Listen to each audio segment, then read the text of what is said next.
Il colosso arriva e non c'è più nulla da fare. Nello scenario da incubo di una Venezia plumbea, la nave sventra San Marco, distrugge la facciata di Palazzo Ducale e lascia macerie e fiamme. Firmato Adriano Celentano, e il titolo non lascia spazio a dubbi, un motivo per cui i governi dovrebbero cadere. Sul suo blog 53 secondi inediti e profetici del cartoon Adrian, in cui una gigantesca nave da crociera attraversa la Giudecca fino all'irreparabile, un video che arriva a 48 ore dall'incidente di domenica e ribadisce la posizione del molleggiato sulla questione grandi navi. Quella natura che voi avete piegato, distrutto.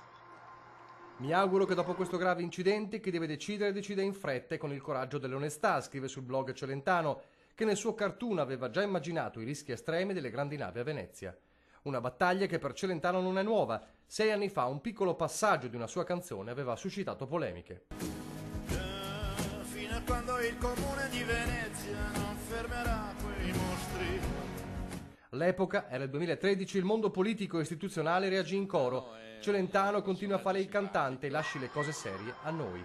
Oggi la risposta è decisamente diversa.